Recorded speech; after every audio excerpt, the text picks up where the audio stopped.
Excelentísimo General Jefe de la Cuarta Subinspección General del Ejército, Ilustrísimo Coronel Jefe de la Agrupación de Apoyo Logístico número 61, Ilustrísimo Coronel Gobernador del Palacio Real de Valladolid, Ilustrísimos señores coroneles de otras unidades de la plaza, Reverendo Padre Don Óscar, que compartimos nuestra formación en el Colegio de Lourdes, Ilustrísima señora Concejala de Turismo, Eventos y Marca Valladolid, Presidente de la Hermandad del Santo Cristo de los Artilleros, autoridades y representantes de las cofradías de Valladolid, estimados exaltadores, especialmente quien me precedió en esta cátedra, Julián Díaz Bajo, miembros de la Junta Directiva de la Hermandad del Santo Cristo de los Artilleros, hermanos cofrades, señoras y señores. Escribe el jesuita vallisoletano Luis de la Puente en las Meditaciones de los Misterios de la Sagrada de nuestra Santa Fe y Sagrada Pasión, publicadas en Valladolid en 1605. La primera injuria de Cristo nuestro Señor fue desnudarle sus sagradas vestiduras, y créese que con el fin de que esto era así, que todo el pueblo después viese llagado su cuerpo, le desnudarían hasta la última túnica de su vestido, dejándole desnudo del todo, con lo cual padeció gran dolor y afrenta. Tras esta injuria sucedió la segunda, que fue vestirle una vestidura que llaman clámide, que era una ropa larga de grana o púrpura que solía ser vestidura de los reyes. Pero a Cristo nuestro Señor se la pusieron por escarnio para motejarle de rey falso y fingido. La tercera injuria fue ponerle una corona no de oro ni de plata, ni de rosas ni de flores, sino tejida de agudas espinas, la cual cubría toda su cabeza. Como se la pusieron encima con grande furia, las espinas traspasaron sus sienes, vertiendo abundancia de sangre por las heridas. Cuando la Hermandad del Santo Cristo de los Artilleros me pidió pronunciar esta exaltación a modo de meditación en las vísperas de la Semana Santa de 2025, después de haberse subido a este púlpito en este mismo oratorio de la Reina, mi amigo Julián Díaz Bajo, hombre de milicia y cofrade fiel y constante, descubridor del Santo Cristo de la Misión, pensé que mis hermanos de esta cofradía fundada en 1944 me habían dado un cetro dificultoso de soportar y resbaladizo. ¿Qué podía decir después de todo lo pronunciado por mi antecesor, desde la emoción por el que ha protagonizado junto a otras personas, el general Rivas Moriana, exaltador en 2023, el entonces gobernador de Palacio, José Falcó, el recordado páter Ramón García Guardado, el escultor Miguel Ángel Tapia, protagonizado, digo, este descubrimiento, esta recuperación, la creación de este episodio para la Semana Santa? Sin embargo, en una tarde de paseo en este Valladolid que enamora, pasando a la sombra del Palacio Real, que empezó a transformar Francisco de los Cobos y su fascinante esposa María de Mendoza, me percaté que en el año 2025 estaba pensado para unir distintos recuerdos, nombres, escenarios de la pasión vallisoletana con la propia trayectoria histórica de la ciudad. Este Santo Cristo de la Misión, desde la tarde del sábado de Pasión, había regalado a la Semana Santa un episodio anual irrepetible. Aquella imagen que había aparecido como en una visión del olvido, en un cobertizo de veas de juarros, gracias a un vidente que era esperable, si seguimos el modo de relatar del barroco, permitía devolver a una de las instituciones más importantes de la ciudad a la cotidianidad de la Semana Santa. Me estoy refiriendo a este Palacio Real, que fue el gran teatro de uno de los Viernes Santos más singulares de la historia de Valladolid, aquel que culminó hacia el Sábado Santo de 1605 con el nacimiento de Felipe IV, entonces nuevo príncipe de Asturias y heredero de la corona de la inmensa monarquía de España. No la podía olvidar la escena de Cristo coronado de espinas con una caña en la mano, perteneciente a una iconografía muy extendida en el ámbito devocional del barroco. Los evangelios situaban la coronación de espinas, que era toda una burla, como hemos dicho, después de su azotamiento. Una escena que se produjo una vez que Poncio Pilato hubiese interrogado a Cristo, preguntándole si acaso era él el rey de los judíos. Los soldados le pusieron una capa, le sentaron en un trono improvisado, le ciñeron la cabeza con esa corona, le impusieron en su mano una caña, le escupieron en la cara, burlándose con estas palabras: «Salve, rey de los judíos». La corona de espinas no se presentaba solamente como un instrumento de tortura, sino también como uno propio de la mofa ante el que se confesaba como rey. Algunos exegetas modernos han visto en esta escena un nuevo cumplimiento del anunciado 7 siglos antes por el profeta Isaías cuando hablaba del varón de dolores. Todo ello se vio intensificado por la circulación y difusión de las posteriores reliquias de esta corona, y muy especialmente cuando San Luis IX, rey de Francia, la compraba la que decía ser auténtica en 1239 por un elevadísimo precio que fue pagado a un comerciante veneciano que hizo buen negocio. Corona de espinas que depositó el monarca francés en el arca que había construido para las reliquias de la Pasión en la Sainte-Chapelle. Ante las reclamaciones del mundo cristiano se empezaron a repartir espinas de Cristo. Incluso todo ello tiene una vinculación con los orígenes legendarios de un monasterio de monjes cistercienses cerca de Valladolid, llamado a convertirse en gran custodio de una de esas espinas, por indicación e incluso viaje, si históricamente se confirmara, de la infanta Sancha Raimúndez, hermana de Alfonso VII, el emperador, y una de las mujeres más apasionantes de la Edad Media hispana. Por tanto, la coronación de espinas se mostró primero más popular entre las reliquias que en la iconografía, hasta que en el siglo XIV, empezaron a difundirse. Contó con esta última centuria con una especial importancia Santa Brígida de Suecia. Esta fundadora, una mujer de vanguardia en aquel siglo medieval, proporcionó detalles en sus revelaciones místicas de cómo había sido la coronación de espinas, de cómo le habían impuesto esta corona al propio Cristo en su cabeza, a la brutalidad de la acción, a las muecas, a los gestos, algunos de ellos obscenos, mientras la actitud de Cristo era paciente. En la flagelación había permanecido en pie, mientras en esta particular coronación se hallaba sentado en un tosco trono. Esta escena del Ecce Homo presentado al pueblo por el procurador romano era también una iconografía muy propia del ámbito devocional privado, no solamente de las procesiones públicas, y para eso la realizó Juan Sánchez Barba a lo largo del siglo XVII, y hoy le conocemos como el Santo Cristo de la Misión. Pero también Gregorio Fernández desarrolló el tema iconográfico del Cristo coronado, como en el paso procesional encargado por la Vera Cruz en 1620, o el que después, siguiendo este mismo modelo, se realizó en Nava del Rey, o Francisco Díaz de Tudanca lo hizo para la Cofradía de Jesús Nazareno de León, siguiendo todos aquel grabado de Alberto Durero. Se conseguía, como ha indicado el profesor Cano de Gardoqui, un canto escultórico a la resignación y a la humildad.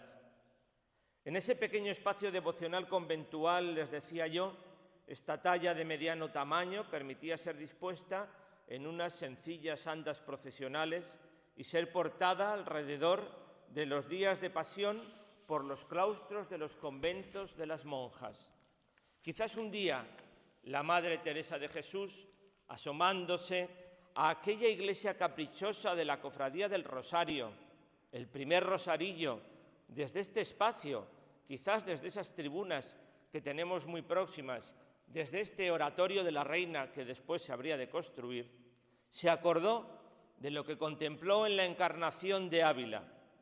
Acaecióme que entrando un día en el oratorio vi una imagen que había traído allí a guardar, que se había buscado para cierta fiesta que se hacía en casa. Era de Cristo muy llagado y tan devota que mirándola toda me turbó de verle tal, porque representaba bien lo que pasó por nosotros. Fue tanto lo que sentí de lo mal que había agradecido aquellas llagas, que el corazón me parece que se partía, y arrójeme cabe él con grandísimo derramamiento de lágrimas, suplicándole me fortaleciese ya de una vez para no ofenderle. Era un ece homo policromado que llamaba la conversión. La ocurrió, como les decía, en la Cuaresma de 1554, en la Encarnación, pero muy probablemente se acordó desde esta casa en la que vivió en las vísperas de la Navidad de 1568. Después, verdaderamente, decía en Camino de Perfección, es de gran humildad verse condenar sin culpa y callar, y es gran imitación del Señor que nos quitó todas las culpas, y ansí os ruego mucho traigáis en esto gran estudio, porque trae consigo grandes ganancias. Así pues, en este 2025, en torno al Palacio Real, se ha unido el cuarto centenario de la muerte de uno de sus propietarios más singulares, humano en sus corruptelas, más poderoso y ambicioso, más arrepentido y pecador al mismo tiempo, como fue el duque de Lerma, Francisco Gómez de Sandoval y Rojas. 400 años de su muerte en este Palacio Real, un 17 de mayo de 1625. Pero también la gozosa conmemoración, y verán por qué le traigo aquí, la gozosa conmemoración de los 150 años del nacimiento del profesor Narciso Alonso Cortés, traductor y editor precisamente de Tomé Piñeiro da Veiga, el testigo de aquel Viernes Santo de 1605. Alonso Cortés, que paseó todos los días de su vida docente por delante de este palacio cuando se dirigía al Instituto de Segunda Enseñanza José Zorrilla, del que era catedrático.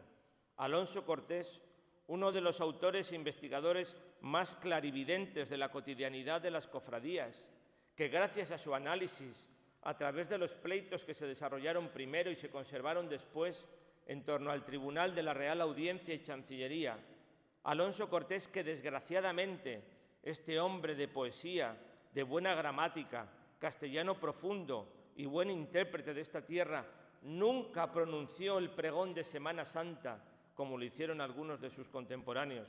¿Acaso fue por humildad, por no desear ninguna notoriedad, por haber sufrido una injusta sombra tras la guerra de 1936-39 que aceleró su jubilación, o quizás por un deseado silencio? Mientras otros que para ser pregoneros llegaban de Madrid con el guión bien escrito sin haber vivido nada desde su nacimiento en nuestra Semana Santa de Valladolid, eso siempre ha existido en la historia de los pregones, Alonso Cortés se convirtió en una asignatura pendiente. Sin embargo, la voz de este historiador, que es muy importante para este palacio, y profesor, se mostró poderosa y tronante un Viernes Santo, no el del citado de 1605, sino aquel de 1946 que anunció en la Plaza Mayor que se iba a predicar sermón apropiado sobre las 7 últimas palabras de Cristo en la cruz.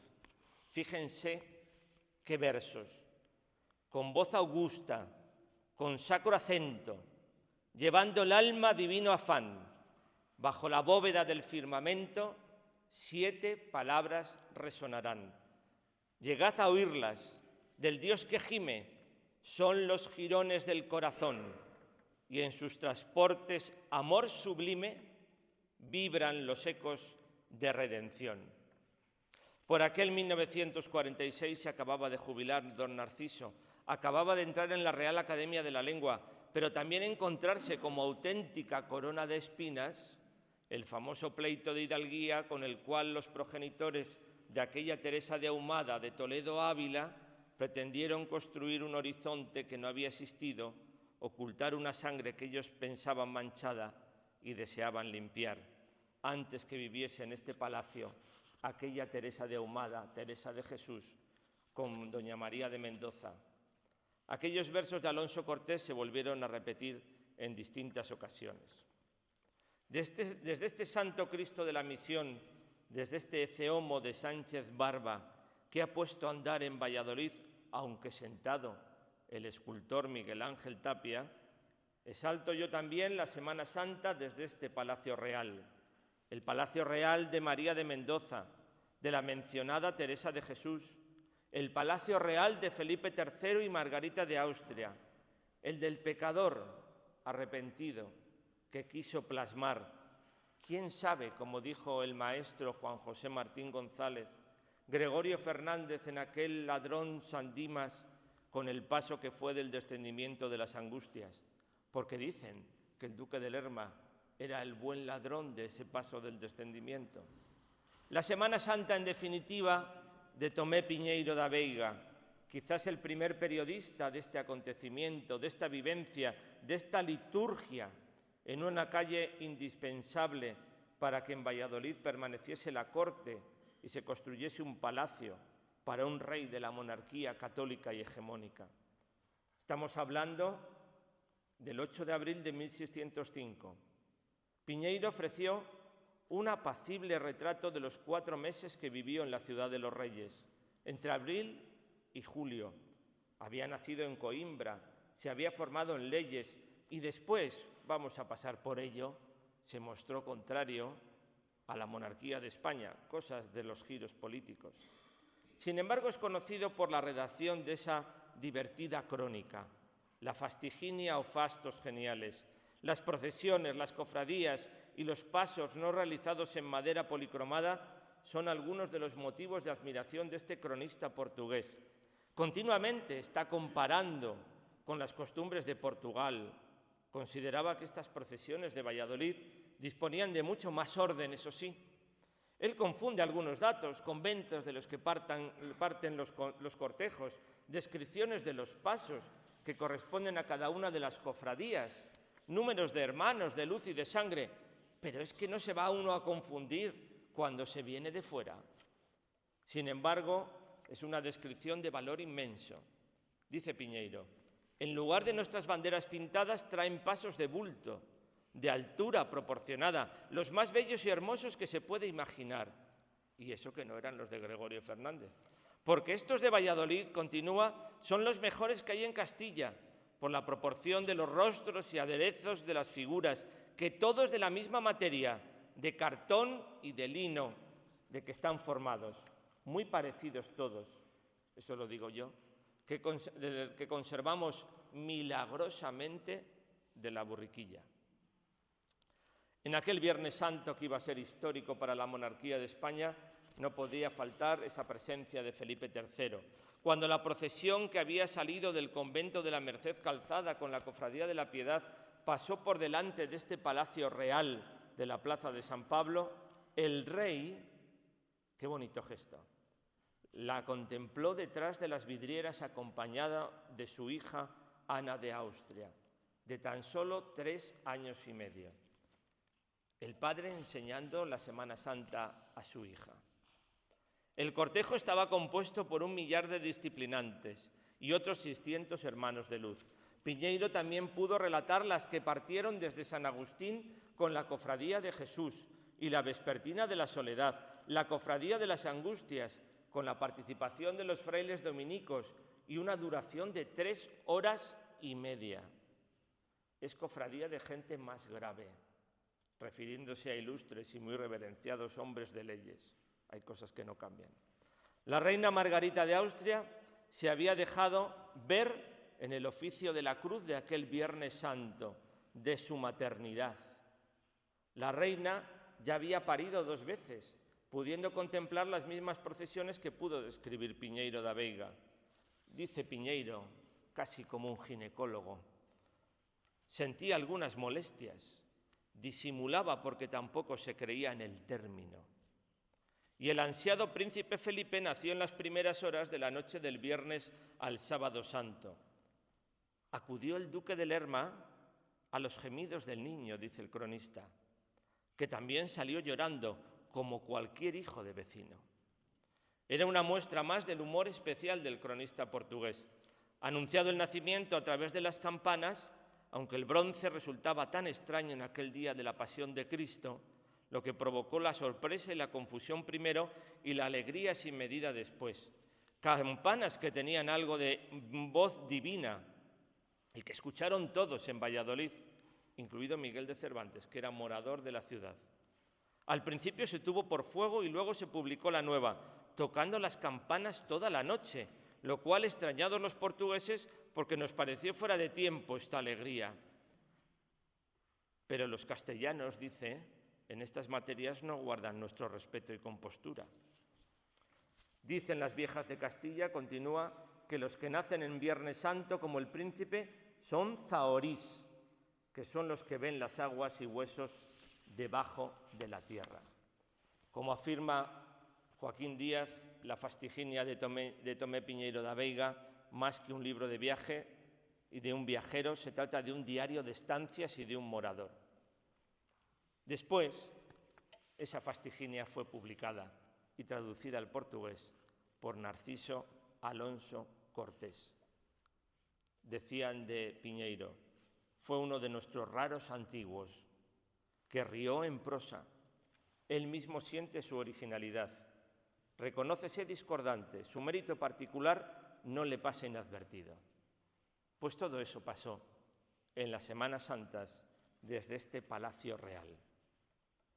Este año siento, paseando entre las crujías de este patio del poder en el Renacimiento, a todos esos nombres de la historia de Valladolid que el Santo Cristo de la Misión seguro que ha llamado a participar de forma silenciosa e invisible en su procesión del Sábado Santo para contemplarle y rezarle, entre calles recoletas en torno a Palacio, con muros desconchados de conventos, a veces abandonados, otros en silencio.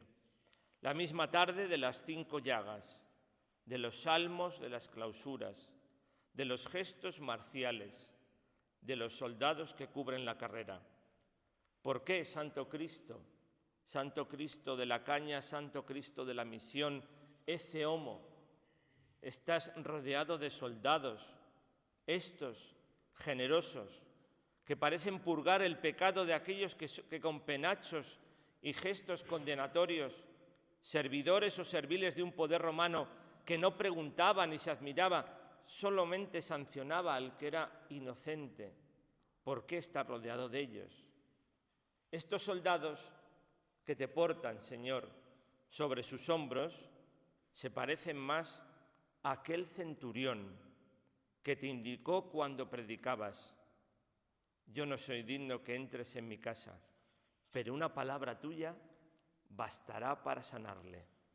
Se refería el militar romano a su criado que te pidió que le curases. ¿O se parecen estos soldados a aquel otro romano también arrepentido ante la incredulidad que afirmó en el Calvario: verdaderamente este era el Hijo de Dios? Estos son, Señor, los soldados que han construido y construyen la paz y la justicia, que han llevado sobre sus hombros al desvalido y al enfermo, que han servido hasta la extenuación, el abatimiento y la pérdida de su propia vida por nosotros. Estos son, Señor, soldados bien diferentes a los que te llevaron a rastras hasta el Calvario, soldados del servicio, del bien y de la entrega sin límites, buenos samaritanos que no pasan de largo. Tus hijos, hermanos en Valladolid del Santo Cristo de la Caña, de los Artilleros, del ece homo, de la Misión, en cada sábado de Pasión, víspera de Ramos, desde Palacio Real de Valladolid. Muchas gracias.